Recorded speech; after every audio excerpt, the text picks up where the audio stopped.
can't speak to the results of the model because we don't have any 4-hour classrooms in our school. But I can say the things that it's caused me to reflect on, 2 macro things. One is, what's the big picture? And this goes across history, across countries, across worlds. What's the big picture about language minority or poor populations and what's happening there? For this, I would just do the questions. You know, well, why did they pass this law? Well, so kids will learn English. Well, if that wasn't the reason, what might be another reason? And then when you answer that question, another reason. Just explore it until you really feel for yourself that you explore that macro question. Second one is how human beings learn. And a subset of that is how human beings learn language. Really explore that question of how that, because that's well researched, well documented. There's all kinds of fun stuff out there. For me, this thing has helped me know how badly if we want to be professionals and not widgets out there delivering something, we've got to ask those huge questions about who we are as professionals. The state model leaves no room for interpretation. It's no matter what level they are, it's 4 hours. And you have to ask yourself, does one size fit all?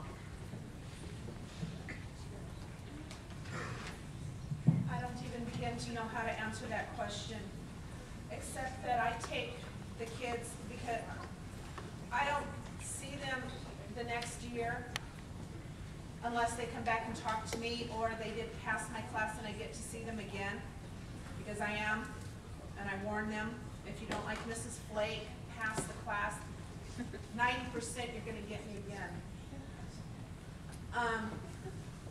But I give my best to my students that they know that they've got my support and that I've given them opportunities to learn. And that's what I tell them. In my room, you will have opportunities to learn. Just simply put, the state's goal was to create a program model that would make children learn English in 1 year. So are we meeting that goal? No. And not teaching in a 4-hour model, my question would be, if you are asking yourself, well, is it working in comparison to what? And you really have to look at everything out there.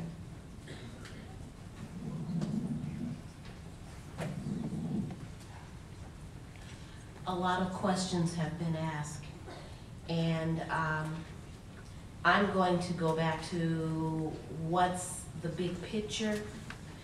The big picture is that before students were integrated in classrooms, they had other students to learn from. They had opportunities to see what the possibilities are beyond their realm of understanding of where they are.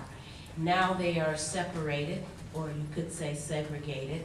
And when we look at our data, and we do have the 4-hour block model, when I look at the performance data, I do have to say that the data indicates, and when I say data, I'm looking at our quarterly benchmark assessments, which are the Galileo.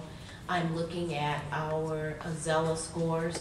The goal was to reclassify 30% of the students. I would have to say that we have not met that goal. When I look at the AIM scores, I can say that the performance of the students in the ELD classrooms is less than, or lower than the performance of the students in our mainstream and our dual language programs. But that's not to say that these students cannot learn. I think what we're looking at is a language barrier, and it's hard to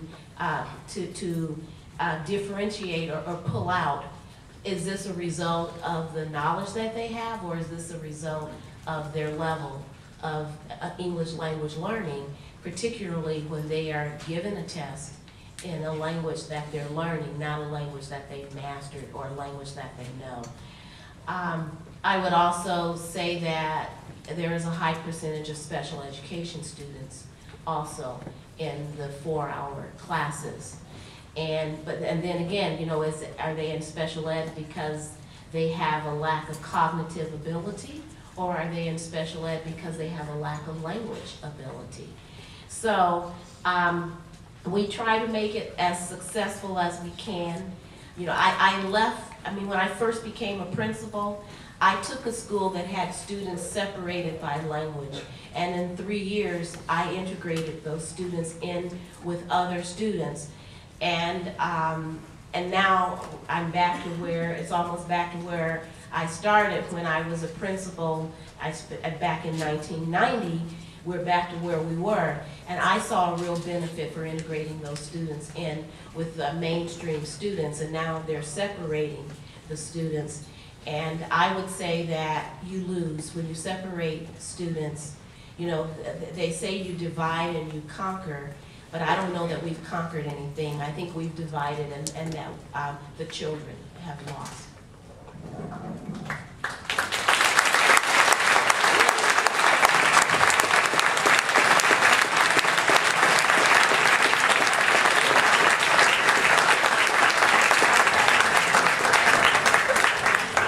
Thank you all again for coming, both students and panelists. It was wonderful to have you here. Everybody, if you didn't get a chance to sign in, good luck out there now, but if you need to, please do. Good night.